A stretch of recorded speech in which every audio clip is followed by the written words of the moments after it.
नमस्कार, स्वागत है आप सबका हमारे खास कार्यक्रम देश देशांतर में। मैं हूं कवीन सचान और आज बात स्कूली बच्चों की और उनके होमवर्क की। मद्रास हाई कोर्ट ने सीबीएसई स्कूलों में पहली और दूसरी कक्षा के स्टूडेंट्स को होमवर्क देने पर रोक लगा दी है। मद्रास हाई कोर्ट ने स्कूली बैग के बढ़ते बोझ को लेकर कहा कि बच्चे कोई वेटलिफ्टर नहीं है। कोर्ट ने केंद्र और राज्यों से कहा कि बच्चों के बैग का वजन कम करने की दिशा में वो कदम उठाएं। कोर्ट ने स्कूलों में एनसीईआरटी यानी national council for education research and training की किताबों को अनिवार्य बनाने का निर्देश भी दिया। इससे पहले कोर्ट ने राज्य सरकारों को यह सुनिश्चित करने के लिए कहा कि बच्चों के बैग का वजन उनके खुद के वजन के 10% से अधिक नहीं होना चाहिए। उधर केंद्र सरकार जल्द ही पहली और दूसरी क्लास के बच्चों को स्कूली होमवर्क से छुटकारा दिलाने के लिए कदम उठाने की तैयारी में है। केंद्रीय मंत्री प्रकाश जावड़ेकर ने कहा है कि सरकार मॉनसून सत्र में नो होमवर्क विधेयक लाने की तैयारी में है। तो समझेंगे नो होमवर्क का फॉर्मूला क्या है, बच्चों को कितने होमवर्क की जरूरत है और मद्रास हाई कोर्ट के जो तमाम दिशा निर्देश हैं वो किस तरीके से लागू होंगे। हमारे साथ 4 बेहद खास मेहमान हैं जिनके साथ हम चर्चा करेंगे। स्टूडियो मेरे साथ हैं अपराजिता गौतम हैं, प्रेसिडेंट हैं दिल्ली पेरेंट्स एसोसिएशन से, आपका स्वागत है। हमारे साथ रोशन गौर साहब हैं जो कि वरिष्ठ पत्रकार हैं, आप राष्ट्रीय सहारा के साथ काम कर रहे हैं फिलहाल, बहुत बहुत स्वागत है आपका। नूपुर तिवारी हमारे साथ हैं, एसोसिएट प्रोफेसर हैं IIPS से, आपका भी स्वागत है। और अरुणोदय सिंह हमारे साथ हैं, प्रिंसिपल हैं नेहरू वर्ल्ड स्कूल गाजियाबाद से। अरुणोदय, आपका भी स्वागत है। शुरुआत अरुणोदय मैं आपसे ही करना चाहूँगा, किस तरीके से देखते हैं कि पहली और दूसरी कक्षा के जो स्टूडेंट्स हैं क्या वाकई वो होमवर्क के बोझ से दबे हुए हैं और इसीलिए मद्रास हाई कोर्ट को ये कहना पड़ता है कि भाई होमवर्क में अब बहुत हो गया, नो होमवर्क? जी, मैं हाई कोर्ट के दर्द को समझ सकता हूं कि जिसको सोचते हुए उन्होंने इस तरह का ये डिसीजन लिया है, मगर ब्लैक एंड वाइट में होमवर्क नहीं होना चाहिए ये मुझे नहीं लगता कि ये सही होगा। बिकॉज हर बच्चे की नीड्स अपनी होती हैं और ये जो ग्रेड 1 ग्रेड 2 के बच्चे हैं ये उस एज से गुजर रहे हैं जिसमें कि इनका ब्रेन डेवलपमेंट सबसे ज़्यादा हो रहा है। पिछले 10 साल में जो हमारे पास में ब्रेन रिसर्च आई है उसमें यह भी पता है कि न्यूरोप्लास्टिसिटी एक कॉन्सेप्ट होता है जिसमें कि जब आप ब्रेन को ज़्यादा एक्सरसाइज करते हैं तो वो ज़्यादा ग्रो करता है। तो अब ये नहीं माना जाता कि जिसने दिमाग के साथ आप पैदा हुए थे वही आपका दिमाग उतना ही रहेगा। अगर आप उसमें मेहनत करें तो आप उसे बढ़ा सकते हैं। हर बच्चे की नीड अलग है, किसी को हैंड राइटिंग की ज़रूरत है, किसी को एक्स्ट्रा रीडिंग की ज़रूरत है। और अगर हम एक्चुअली में ये कह देते हैं कि होमवर्क बिल्कुल नहीं होगा तो क्या हम ये कह रहे हैं कि घर में पेरेंट्स अपने बच्चे की एजुकेशन के ऊपर बिल्कुल काम नहीं कर सकते? तो मुझे लगता है कि ये सोच हालांकि बिल्कुल ठीक है, मैं उनके पेन को समझता हूँ, मगर इस तरीके से इस डिसीजन को मुझे नहीं लगता कि ये कारगर होगा। ओके, आपका कि कारगर नहीं है, व्यवहारिक नहीं दिख रहा है। अपराजिता, आपके नज़रिए से बच्चों की होमवर्क और ख़ासतौर पर फर्स्ट और सेकंड क्लास की जब हम बात कर रहे हैं, ये समझना कितना मुश्किल है कि जो उनको पेन दिया जा रहा है होमवर्क के तौर पर वो वाकई उनके मेंटल लेवल के स्ट्रेस से बहुत ज़्यादा है, जो उनका लेवल है उसके लिहाज से कहीं हम ज़्यादा उन पर बोझ डाल रहे हैं, या फिर अरुणोदय जो कह रहे हैं कि नहीं, डेवलपमेंट अलग अलग तरीके से है और ये ज़रूरी है कि हम उनको विकसित करने की दिशा में शुरुआत से ही वो दबाव डालें। जैसा कि अभी प्रिंसिपल सर ने बोला है, क्योंकि वो प्राइवेट स्कूल से रिलेटेड हैं, तो क्योंकि आजकल हम सभी देख रहे हैं हाई कोर्ट ने अपने इस ऑर्डर के साथ साथ उन्होंने बैग को भी कम करने की बात की है। अगर हम ध्यान दें तो अगर हम अपने टाइम की बात करें तो एनसीईआरटी की बुक्स सिर्फ हम लोग वो ही कैरी करते थे और एनसीईआरटी को ही हम फॉलो करते थे। आज की डेट में प्राइवेट स्कूल इन्हीं सभी लॉजिक को देते हुए प्राइवेट बुक्स भी लगवा रहे हैं। तो इसीलिए अगर सर जो कह रहे हैं वो अपने हिसाब से, अपने लॉजिक के हिसाब से उनका कहना ठीक है, क्योंकि उनकी प्राइवेट बुक्स वो अदरवाइज वो बिक नहीं पाएंगी अगर आप एज ए पेरेंट आप मुझसे पूछेंगे। अब रही बात होमवर्क की, अगर मैं बात बताऊँ, बच्चों को प्रैक्टिकल लाइफ से जुड़ा हुआ अगर आप होमवर्क की बात करते हैं वो देना बेहतर है। अगर मैं इसी हाई कोर्ट की बात करूं जिन्होंने जजमेंट दी, उन्होंने बिल्कुल जीरो होमवर्क नहीं बोला, ध्यान देने वाली बात है। उन्होंने बोला कि पहली क्लास के बच्चों को आप मैथ्स दीजिए और एक लैंग्वेज दीजिए और दूसरी क्लास में आने के बाद मैथ्स और लैंग्वेज के अलावा फिर थर्ड सब्जेक्ट आप ईवीएस जोड़ दीजिए।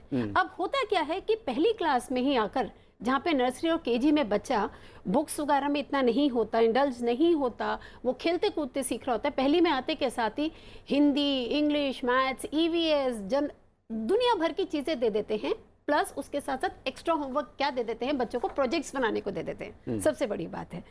तो वहाँ मैं ज़रूर कहूँगी कि वो चीज़ नहीं होनी चाहिए अननेसेसरी, क्योंकि बच्चों को ऐसे ऐसे प्रोजेक्ट्स बनाने के लिए दे देते हैं जिसमें पेरेंट्स का ऐसा इन्वॉल्वमेंट होता है कि पेरेंट्स आज की डेट में क्या करते हैं, मार्केट जाते हैं, वो प्रोजेक्ट बनाया खरीदते हैं जो 1000 से 5000 के बीच में आता मतलब है। वो प्रोजेक्ट जो है असाइनमेंट बच्चों का नहीं बल्कि पेरेंट्स का होता है। 1000 से 5000 के बीच में वो प्रोजेक्ट का कॉस्ट आता है, पेरेंट्स पैसा खर्च करते हैं और वो जाके स्कूल की टेबल में सज जाता है। अगर पेरेंट्स का इसमें पेन बताऊं तो एज ए पेरेंट मैं कहूंगी बच्चों को थोड़ा प्रैक्टिकल लाइफ से रिलेटेड आप होमवर्क दीजिए, जीरो होमवर्क मत कीजिए, रिलेटेड होना चाहिए कि उनकी कंटिन्यूटी बनी रहे। और जैसा कि मद्रास हाई कोर्ट ने बोला, मैं इसको अप्रिशिएट करूंगी कि आप एक लैंग्वेज सब्जेक्ट दीजिए, थोड़ा सा मैथ्स दीजिए और ग्रेजुअली जैसे जैसे बच्चा बढ़ता है वैसे वैसे सब्जेक्ट्स का एडिशन कीजिए, अननेसेसरी बोझ मत डालिए बच्चों। नूपुर जी, 2-3 बातें आ रही हैं। एक तो ये कि कोर्ट का ये भी ऑब्जर्वेशन, और हम सब जानते हैं, पहली और दूसरी क्लास के बच्चों को आप ग्रामर पढ़ा रहे हैं और कंप्यूटर साइंस की ट्रेनिंग या कोचिंग में कहूँ वो भी चलती है। बच्चों का बैग उनके वजन के 10%, मैं तो कहता हूँ आजकल जो वजन है शायद कई बार तो बराबर से नज़र आता है। इसे कैसे आप देखते हैं इस फैसले को? वाकई जो प्राइमरी एजुकेशन का सिस्टम इस वक्त है वो हमने जो दायरा तय किया था उससे कहीं बाहर जा चुका है और इसीलिए भटकता दिख रहा है? जी, अभी जैसे दोनों पार्टिसिपेंट्स ने ये सब अपनी बातें बताई, हमारे यहाँ जो एलिमेंट्री एजुकेशन है, स्पेशली होमवर्क की जब हम बात करते हैं, कोई ऐसी नेशनल पॉलिसी नहीं है कि वो आपकी कंटेंट क्या होनी चाहिए होमवर्क की, या एम क्या है ये पर्टिकुलर होमवर्क देने का। तभी आप उसको लोकल लेवल पर मॉनिटर कर सकते हैं। और किसी स्कूल भी में आप जाइए तो देखेंगे कोई रिटन पॉलिसी नहीं है कि आप क्यों होमवर्क दे रहे हैं। कोई अगर टीचर होमवर्क असाइन कर रही हैं या किसी ने किसी तरह का होमवर्क दिया है तो उसकी पर्पस क्या है, ये सबसे बड़ा मसला ये है कि आप क्यों उनको होमवर्क दे रहे हैं। इसमें 2-4 चीज़ें बताई जाती हैं कि जैसे अपनी वो वर्क को रिव्यू करेगा या अपने आप को बेटर डिसिप्लिन करेगा या प्रिपेयर करेगा, तो शायद फ्यूचर के लिए अच्छी बात होगी। तो ये बहुत ज़रूरी है कि एक नेशनल पॉलिसी हो कि kind of content of homework क्या है, ये बहुत ज़रूरी है। और हर स्कूल में ये रिटन पॉलिसी होनी चाहिए कि आप किस ढंग का होमवर्क दे रहे हैं। उसके बाद अगर आप पहले और दूसरे क्लास के बच्चे की आप बात करें तो ये बहुत ही ज़रूरी है कि लर्न विथ फन, कि ये होमवर्क एक बर्डन ना हो जाए कि 7-8 घंटे आपने अपनी पढ़ाई की, उसके बाद आके आप कंप्यूटर्स पढ़ रहे हैं, ग्रामर पढ़ रहे हैं। होमवर्क आप दें, ज़रूर दें, लेकिन उस ढंग की दें कि उन पर वो एक तरह की बर्डन ना हो, तब कि जो कि एक फ़न की तरह वो कर पाएँ, और असाइनमेंट्स हो जिसको अपने तहत अपने हिसाब से ले पाएँ। तो ये सब इसमें इम्पॉर्टेंट चीज़ें हैं और जो इंक्लूड की गई हैं अगर कहा गया है इसके बारे में। तो दर्शन साहब, 2 चीज़ें हैं बच्चों को, और ख़ासकर जब फर्स्ट सेकंड की हम बात कर रहे हैं, और जो नूपुर जी ने कहा कि लर्निंग विद फन जो है, क्या वाकई उस ढर्रे पर हम देखते हैं आज के सिस्टम को, या फिर जो अनुरोध कह रहे हैं कि नहीं छोटा बच्चा है, हम देखते हैं कि डेवलपमेंट हो रहा है और इसलिए जब तक हम उस पर उस तरह का होमवर्क देकर उसको विकसित करने की कोशिश जो है उसको एक गलत नज़रिए से भी देखने की कोशिश है, अगर हम ये कहें कि नहीं होमवर्क देना ही नहीं है? नहीं, देखिए कि जीरो होमवर्क तो नहीं हो सकता, क्योंकि बच्चे का जो मानसिक विकास है वो होना चाहिए। लेकिन हम अगर अपनी बात करें, जब हम बच्चे थे हमें भी होमवर्क मिलते थे और हम भी बस्ता लेके जाते थे, लेकिन हम जो बस्ता लेके जाते थे उतना ही लेके जाते थे जो जितनी ज़रूरत होती थी। जो आज का सिस्टम हो गया कि बोझ बिल्कुल आप अपने से वजन से ज़्यादा बैग लेके चलो, और लगातार उसमें सरकारें कोशिश कर रही हैं, तमाम सुप्रीम कोर्ट तक का इसमें ऑर्डर है कि आप बस्ता कम करो। ये जो नया ऑर्डर आया है इसमें जीरो वाली बात नहीं है, लेकिन हाँ हमें ये सोचना पड़ेगा कि जो क्लास 1 और 2 के जो बच्चे हैं हम उसको किस तरह के होमवर्क दे सकते हैं, क्योंकि उसको खेलना कूदना है। और जो अमेरिकन सिस्टम है कि किताबें तो होनी नहीं चाहिए बल्कि देखना ही नहीं चाहिए, आपको जो आप सीखते रहिए, काम करते रहिए, सीखते रहिए।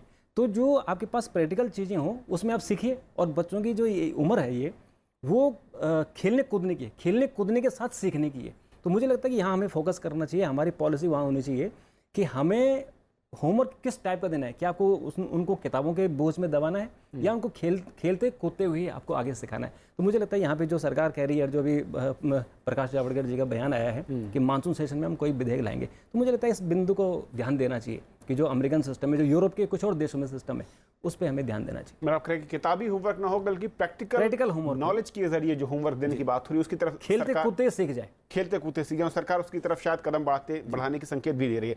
अरुणोदय, दूसरा सवाल बड़ा खड़ा होता है कि जिस तरीके से एनसीईआरटी बुक्स के बारे में कहा गया और जो एनसीईआरटी से एफिलिएटेड स्कूल हैं, क्या वाकई वो फॉलो नहीं हो रहा? कोर्ट को ये क्यों कहना पड़ रहा है कि बस्ते का बोझ इतना ज़्यादा है और किताबें एनसीईआरटी से अलग स्कूलों में लगा दी जाती हैं, जिसका कोई मतलब नहीं है पहली और दूसरी कक्षा के विद्यार्थियों को पढ़ाने का या उनके ज्ञान से? दो चीज़ें। पहली बात तो नुपुर जी से मैं अग्री कर रहा हूं कि होमवर्क किस तरह का होना चाहिए, सवाल इस बात का है, होना चाहिए या नहीं होना चाहिए, ये काफ़ी क्लियर है कि ये होना चाहिए, प्रोवाइडेड कि वो डेवलपमेंटली बच्चे के लिए अप्रोप्रिएट हो। लोग वेस्टर्न वर्ल्ड की बात कर दे रहे हैं कि यहाँ नहीं होमवर्क होता, वहाँ नहीं होमवर्क होता। मुझे ऐसा लगता है कि इनको वहाँ जाना चाहिए, उन स्कूल्स में बैठना चाहिए, उन क्लासेस में, ये समझने के लिए कि वो किस तरह से हार्ड वर्क करते हैं, बच्चों से कराते हैं, ताकि उनके बच्चे सक्सेसफुल हो पाएं। जापान में स्कूल 12 घंटे तक लगते हैं। चाइना में मैथमेटिक्स को आप 12th तक नहीं छोड़ सकते। फिनलैंड, जिस कंट्री की बात करी जाती है कि वो बहुत आगे है, वो अपने बच्चों को स्टार्ट से एनरिचमेंट एक्टिविटी देते हैं। तो ये कहना, पहली बात तो ये बिल्कुल गलत है कि वेस्टर्न वर्ल्ड में होमवर्क नहीं दिए जा रहे। दूसरा, मैं आपके सवाल पर आ रहा हूँ कि एनसीईआरटी की किताब, हम अपने स्कूल में पिछले 5 साल से एनसीईआरटी की हर वो किताब इस्तेमाल करते हैं जो एनसीईआरटी छापता है। एनसीईआरटी कंप्यूटर की किताब नहीं छापता। अगर एनसीईआरटी के कोई लोग सुन रहे हो तो मैं उनसे आग्रह कर रहा हूँ कि प्लीज कंप्यूटर के लिए भी किताब छापिए। एनसीईआरटी की किताब को पढ़ाने के लिए टीचर को ज़्यादा एफर्ट करना पड़ता है, ज़्यादा होमवर्क करके आना पड़ता है, क्योंकि वो किताब टीचर के लिए और बच्चे के लिए उसमें उतना ही इनपुट है जो आप किताब में पढ़ पा रहे हैं। कुछ स्कूल्स प्राइवेट पब्लिशर्स की किताबों को इस्तेमाल करते हैं, क्योंकि वहां पर उनको बच्चों के लिए किताब अलग मिलती है और टीचर के लिए एक टीचर मैनुअल अलग मिलता है, जिसमें कि उन्हें ये पता होता है कि इस एग्जाम्पल को इस तरह से पढ़ाया जा सकता है, ये वीडियोस दिखाए जा सकते हैं। तो जो स्कूल्स ये पाते हैं कि वो प्राइवेट पब्लिशर का वो इकोसिस्टम उनके लिए बेटर है, वो उस किताब को यूज करते हैं। Again, going back to the basic question, क्या पढ़ाया जाना चाहिए इंपॉर्टेंट है, मगर वो कैसे पढ़ाया जाना चाहिए ये इंपॉर्टेंट है, जिसमें कि पेरेंट पार्टिसिपेशन सर्टेनली इंपॉर्टेंट है। और उसको आप तब तक नहीं कर सकते जब तक आप एजुकेशन का एक्सेस और एजुकेशन का कनेक्ट पेरेंट के साथ में शेयर नहीं करेंगे।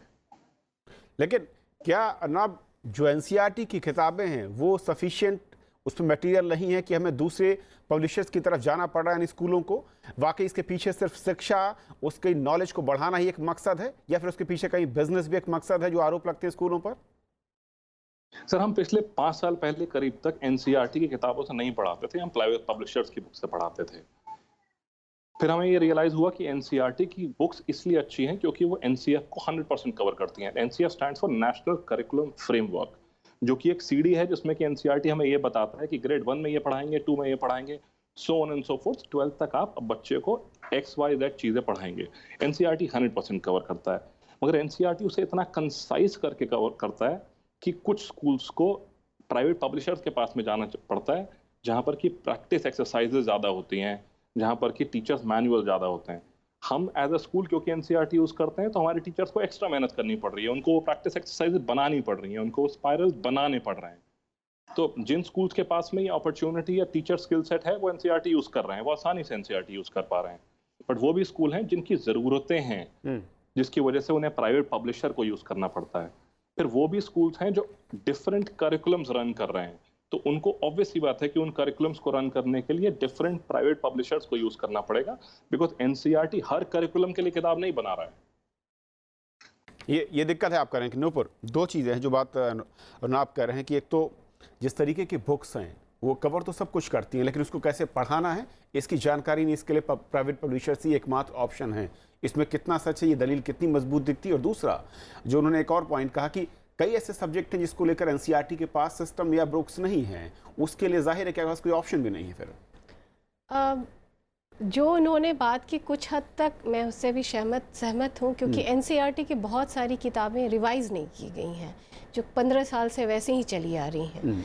तो अगर इतनी एलिमेंट्री लेवल पर स्पेशली आप कुछ बहुत आप जैसे नई किताबें आप देखें या फिर विदेश की भी किताबें देखें जिसमें पिक्टोरल पिक्चर्स बना करके या फिर अलग ढंग से पार्टिसिपेटरी अप्रोच जिसको बोलते हैं वो बना करके उसको दिखाया जाता है। तो एनसीईआरटी डेफिनेटली बहुत सारी चीज़ें कवर करता है और नेशनल स्टैंडर्ड है, मैं इसमें दो राय नहीं है, लेकिन उसको रिवाइज़ करें और थोड़ा सा उसको अपडेट करें तो शायद यूनिवर्सली एप्लीकेबल हो और वो प्राइवेट की तरफ ना जाएं, जो कि कोर्ट में कहा गया है कि मैंडेटरी फॉलो होना चाहिए एनसीईआरटी को। बहुत अच्छी बात है, तो उसको रिवाइज़ करने की भी ज़रूरत है। लेकिन क्या वाकई सिस्टम जो है, जो बुक्स का सिलेबस है, वो कवर करता है या फिर स्कूलों की कुछ और इच्छाएं हैं जिसको पूरा करने के लिए प्राइवेट पब्लिशर्स आते हैं? मेरे ऑब्जर्वेशन के हिसाब से ये करता है, इसमें कोई शक नहीं है, लेकिन उसी चीज़ को बहुत ही एग्जॉस्टिव वे में या फिर अच्छे तरीके से अगर कोई किताबें अवेलेबल हो प्राइवेटली, आप एनसीईआरटी को रखें, लेकिन जहाँ पर लगे कि बहुत कंसाइज है तो उसमें अगर कुछ चीज़ें रखी जा रही हैं, जैसे कंप्यूटर्स में इन्होंने उदाहरण दिया, तो उसमें या तो एनसीईआरटी उसको रिवाइज़ करे और अपने सिलेबस को 15 साल पुरानी सिलेबस को जो मटेरियल है, स्टडी मटेरियल, उसको फिर से करे। ये एक ऑप्शन हो सकता है। रोशन जी, वाकई ये खामी है जिसके चलते स्कूल, जैसे कि हमने सुना अनुराग को, कि वो कह रहे हैं कि ऑप्शंस नहीं है। जब आपके पास उस तरह का लिमिटेड ऑप्शन है, एजुकेशन सिस्टम को लेकर जो बुक्स हैं वो नहीं आ रही, कुछ सब्जेक्ट में है ही नहीं, एजुकेशन में टीचर उसको कैसे पढ़ाएगा उसके बारे में ट्रेनिंग नहीं है, उसको लेकर नॉलेज नहीं है, बताने की कोई तरीका नहीं है, तो फिर प्राइवेट पब्लिशर्स तो लाना ही पड़ेगा। नहीं, मैं इससे थोड़ा सा सहमत नहीं हूँ।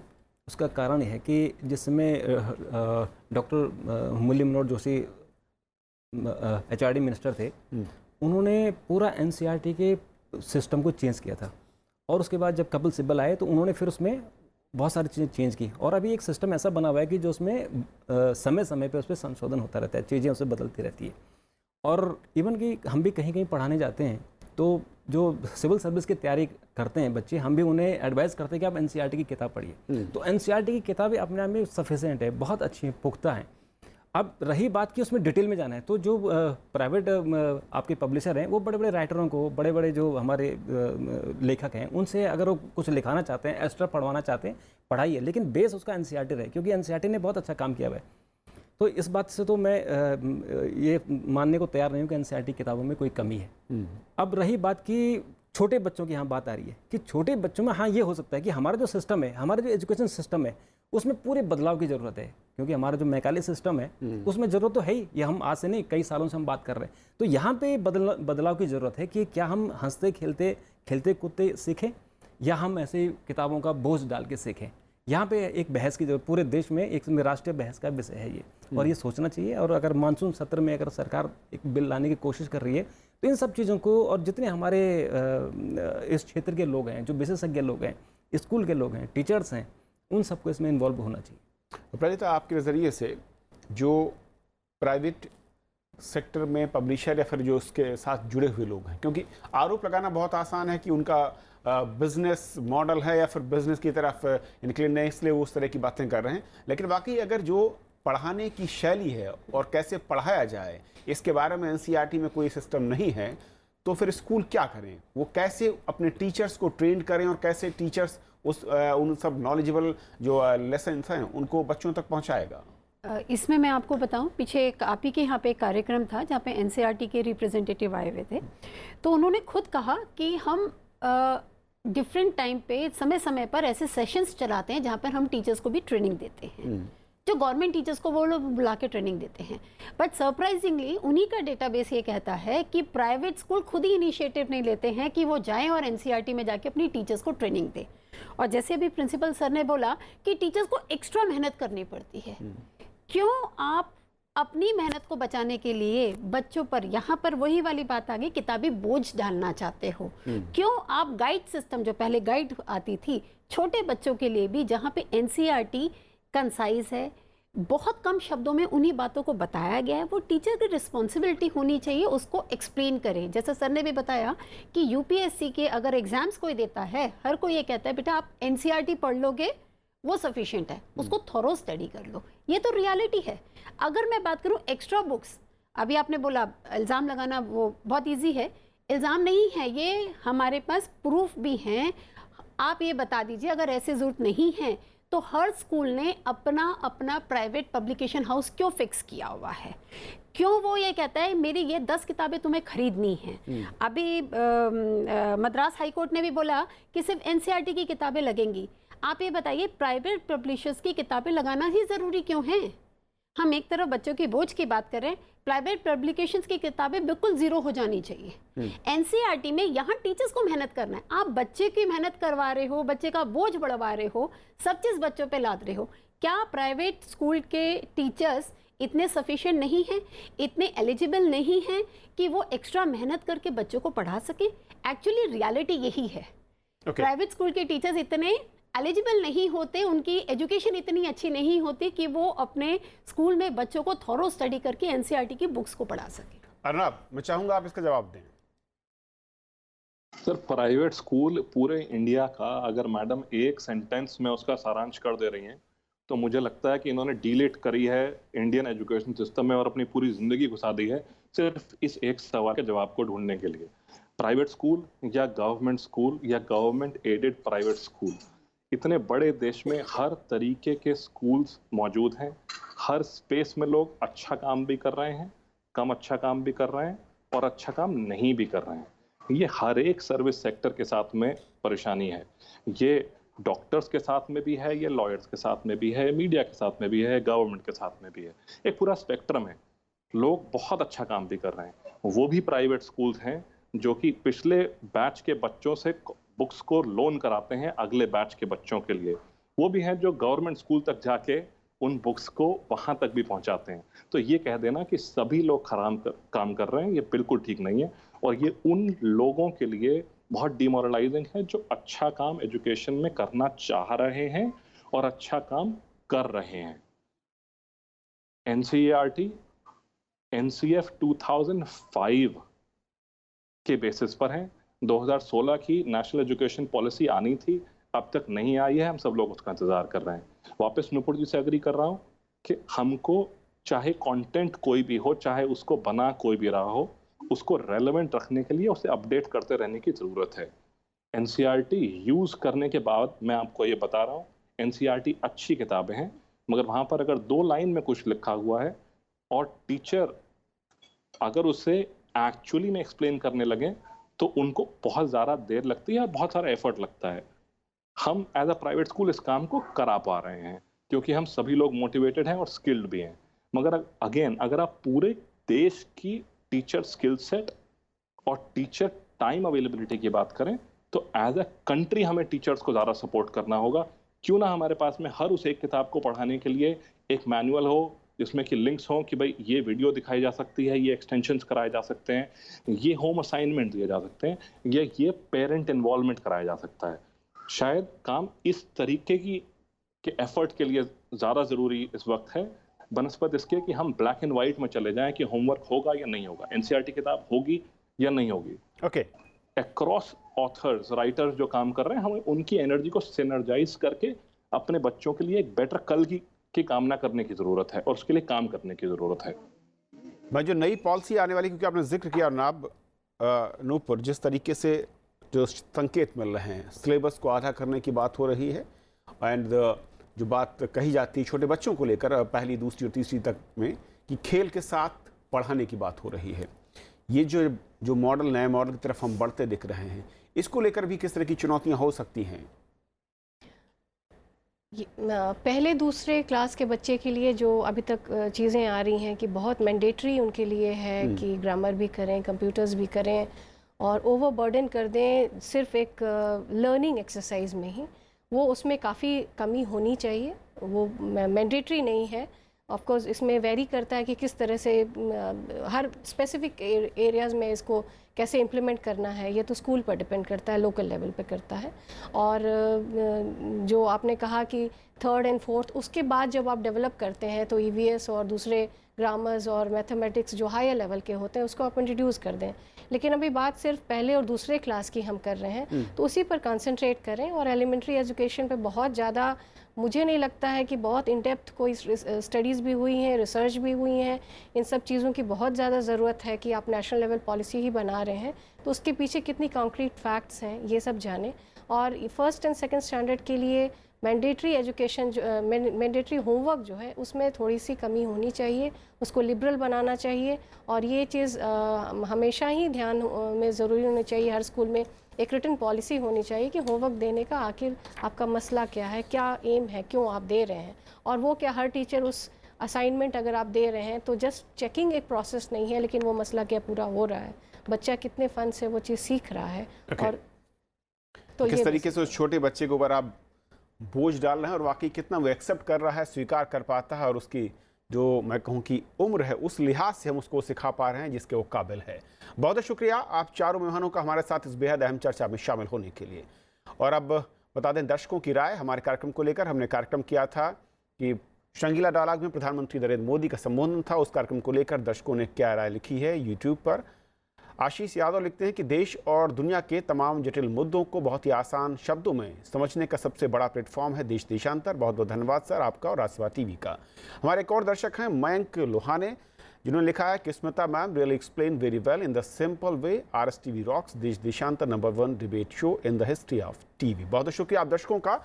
और इसीलिए हम कहते हैं कि आपके सुझाव, राय, आलोचना बहुत ज़रूरी है। और आप हमारे कार्यक्रम को यूट्यूब पर देखने के लिए youtube.com/rajsabha.tv/देश देशांतर पर देख सकते हैं। और अपनी राय, सुझाव, आलोचना हमें भेजने के लिए आप फीडबैक पर भेज सकते हैं dd.rajsabha.tv@gmail.com। फिलहाल आज इतना ही।